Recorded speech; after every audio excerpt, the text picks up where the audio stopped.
I lived next door to this one kid who always had bandages wrapped around their whole head, even covering their face. I remember his name was Wilbur, a 12-year-old boy who had never left his house.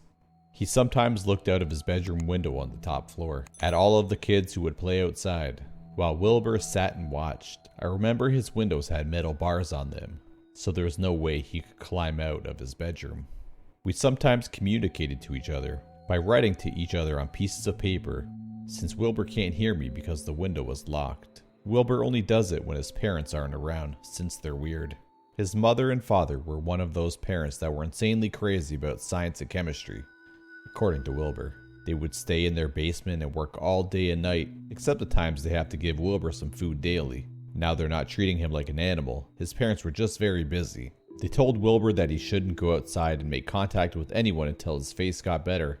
He told me that he accidentally slipped on one of his parents' chemicals and fell face first, ruining his appearance, and his parents feared that he would be made fun of by the other kids in the neighborhood. I remember one time, a couple of older kids were throwing rocks and pebbles at his windows, laughing and pointing at Wilbur as he looked down at them. He told me that they do it a few times, but he's used to it. To me, he's a great guy, and still is today. I've never been inside his house, but he showed me some cool stuff he collected, like comic books. He had loads of them, from Marvel to DC to other non-superhero comics. He was a huge superhero fan. He even said that he felt like a superhero, a normal human who became affected by dangerous chemicals and then became a powerful superhero. He once wrote on a piece of paper and had put it up to his window and pretended to be a superhero. I had a collection of action figures and video games that amazed Wilbur. He told me that he'd never played a single video game in his life, which was quite sad. He also told me his babysitter took them away from him before he could play them and burnt them in front of him. Wilbur had a mean babysitter named Miss Fitzgerald, a tall, mean lady who never liked kids at all. This started before his face became messed up, he told me. She was basically every kid's nightmare. Of all things I heard she has done. Miss Fitzgerald had babysat many kids before, and trust me, it was not pretty. Wilbur told me that the last kid she babysat, a 4-year-old girl, she made her live through 7 hours of hell. Wilbur said that Miss Fitzgerald had starved her and surrounded her bed with a few bear traps. And the worst thing that happened, the parents didn't know about her deed. She would lie to them just to get paid. All those things I've heard. She is a foul, cruel woman with no soul at all. And now she had to babysit this poor guy. Wilbur was old enough to make his own decisions, except for some. But his parents apparently hired an evil witch. The parents had to go to Texas to a science convention, so Wilbur was left alone with her. One time, I was writing about her to show to him, but then I saw Miss Fitzgerald forcefully pulling him away from the window, and that was the rest of my day without talking to him.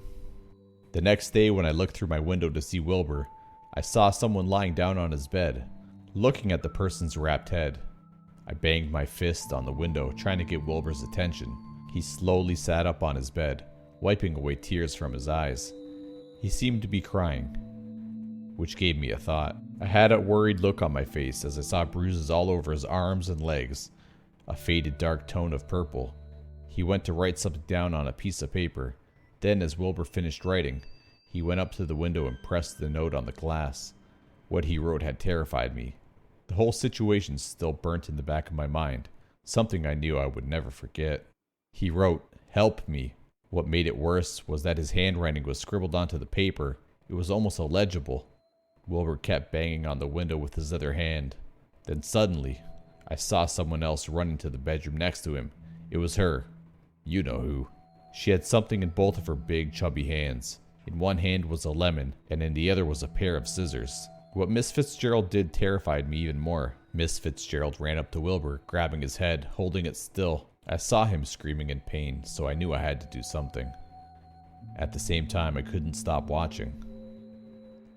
She used her scissors to cut open the bandages, unwrapped them off his head, then threw them to the side. What I saw almost made me vomit, something that sickened me. I was utterly shocked, looking at Wilbur's real, deformed face. His whole head was completely covered by bandages, and what was underneath, I knew the purpose too. I saw his face, almost melted off, showing a dark red layer underneath. I could only imagine his face looking like melted cheese on a cheeseburger. Wilbur's whole face, even one of his eyeballs, were burnt a bit. The chemicals had messed him up badly. Miss Fitzgerald sliced the lemon in half with the scissors, pinning Wilbur down on his bed. Then she threw the scissors to the side, next to the bandages, and held his head still with one hand. With the other hand, she squeezed the lemon onto Wilbur's head, into his eyes, into the red layer on his face. The painful expression on his face, his loud, muffled screams, his face stinging from the acid of the lemon juice. She used the other lemon to squeeze onto his face again, torturing Wilbur with extreme pain. I decided to bang my fist on the window, which was a bad idea. Miss Fitzgerald looked over to the bedroom window, right at me. I jumped back. She noticed me. She ran back out of the bedroom, shoving Wilbur down as he screamed in pain and agony. I knew what she was going to do, so I ran out of my bedroom and ran downstairs. The good thing about this situation was that my parents don't know about Wilbur, and the fact that they were at work for a little while. I locked the front door, hoping Miss Fitzgerald wouldn't burst into my house. I looked around for the house phone.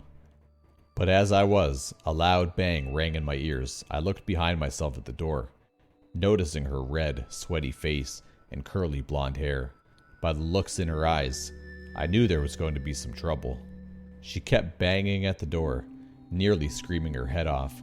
As I looked around for the phone, I finally spotted it next to the couch on the coffee table.